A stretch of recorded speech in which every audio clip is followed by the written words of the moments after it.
From Anshei Sphard-Beth Emeth congregation, it's time to take 10 minutes for Torah with Rabbi Joel Finkelstein. Welcome to our discussion of the Omer as a symbol of honesty.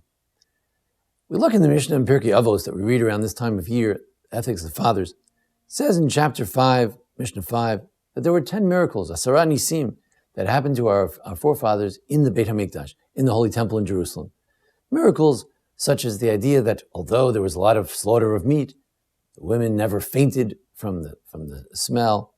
There was no smell on the meat. The meat didn't spoil. There were no flies on the meat, etc., etc. Fire was not put out by the wind. It wasn't put out by the rain. And then it says that one of the 10 things was, Lo nimsa psul, there was no disqualification. Ba'omer, u'shtei alechem, u'v'lechem apanim. The Omer, the barley measure, the measure of barley, about 2 gallons of barley that were waved, and the shtei alechem, the 2 loaves of bread that were waved on Shavuos, and lechem apanim, the 12 showbread that were on the holy table in the sanctuary in the Beis HaMikdash in the Holy Temple. Never was there a disqualification. There was no impurity that happened, or something that happened so that it was disqualified, and they had to do it all over again. Now, the question is, why these 2 things? I mean, you've got an entire Beit HaMikdash running, 365 days a year, with all kinds of different sacrifices going on. Why would it say that the miracle was that these 3 offerings, particularly related to bread and barley, they didn't have any problem? Why doesn't it say, or why wasn't there a miracle that the daily offering was never invalid, or the Yom Kippur offering was never invalid? Why these particular offerings? Comes the Chaim Volozhin, founder of the whole yeshiva movement, the teacher of the original Soloveitchiks, who founded the Soloveitchik family, and who really propelled the modern yeshiva movement. In his commentary called Ruach HaChaim, he says, you know what it is? He says, what's the Omer? Well, it's the time of the barley harvest, bringing the harvest. Everyone's busy with the harvest. What's the shtei alechem? It's a wheat harvest. Thank God for the wheat harvest. And what are the lechem apanim? Well, it's the shulchan, it's the table of God, which the showbread are found. And the Zohar says that all of the blessing that God gives us comes through the conduit of those bread and then goes to us to make our parnasa, to help us make our living. It says there in the Zohar that in all the days of when the showbread were on the table, there was never any shortage of bread. No shortage of bread because there was always a blessing. So in other words, what do these three wavings represent? These 3 types of bread, what do they represent? It represents parnasa, making a living. And he says, don't take making a living lightly. It's a mitzvah. After all, the Gemara says in Ksubos Daf Nun, page 50, that Oseh Chesed B'chol Eid, who is someone who does charity at all times, the mitzvah of charity?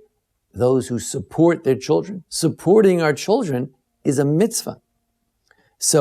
But the question is, when you do that mitzvah, do you do it with a blemish or not? What would it mean to support our families with a blemish? It means to support them, but at the same time, it was done shelo be'emunah. The masa umatan, the business that was it done faithfully? When you reap the barley, did you leave the gleanings for the poor, as Boaz did for Ruth? When you cut the field for the shtei alechem, for the wheat, did you leave a corner for the poor? Did you give charity? Did you give the meiser ani, the 1/10 that goes to the poor, the other parts that go to the Kohen and to the Levi? When you made a living, did you do so honestly, or was there any deception involved? That's what it means. It's not that there was a miracle in the temple. When there was a temple, there was a miracle in the temple that those offerings were pure. No, that which they represented, the idea of that we should make a living in purity before God, that's there was no problem. There was no problem in the way Jews made a living. The way Jews made a living was exemplary, and there were no problems of ethics or morals within the making of the living, within that mitzvah of earning money for our families. That's what the Omer is. That's what the Shtei Alechem is. That's what the Shulchan is, the table, the showbread. So in other words, when we find ourselves at this time of year, we're trying to count 7 complete weeks to Mimot between Pesach and Shavuos, between the barley harvest and the wheat harvest. And in the olden days, they would wave the barley, a measure of barley flour. And then on Shavuos, they would wave the chametz, 2 loaves of bread made from the wheat. It represented the Jewish people saying, God, thank you for giving us a living, giving us sustenance. And we hope that we did that honestly. We did it with integrity. We did it the way it was supposed to be. We hope there was no shemetz, no psul, no disqualification, not just contact with impurity, but that we hope there was no breach in morality and ethics in the process of earning our living. So if we ask ourselves, what is this time of year? So it's a time to focus on ethics. That's why we read about the book of Ruth, where it's all that chesed, all that kindness that was done while he was making his living, while he was supporting his family, he was supporting other people's families too, his relatives as well. Ruth, Naomi. That's why this time of year we talk about treating each other better. So what has that got to do? We're getting ready to get to Torah, and then we're talking about Pesach and Shavuos. What does that got to do with Rabbi Akiva's students died because they didn't treat each other properly? So this time of year we have to learn to treat each other properly because this is the time when those 2 offerings are made, and those 2 offerings represent the idea that we're gonna worship God. We're gonna earn our living in honesty. The way we treat others is going to be honest. It's going to be integrity. There will be morality involved. And therefore, students of Rabbi Akiva who violated that sort of morality and those sort of ethics that Rabbi Akiva preached, they perished. And we must always, forever, especially during this period, focus on ethics, because it's a time to focus on making sure those offerings are pure.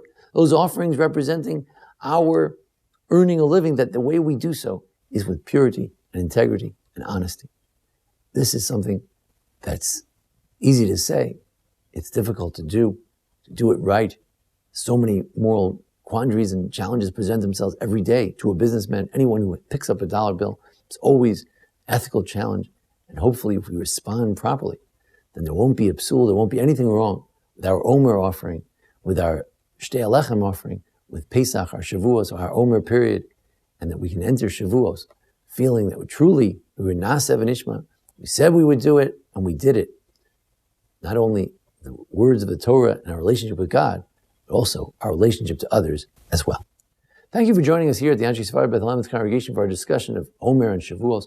Join us each week for our discussion of the Parsha and the various holidays.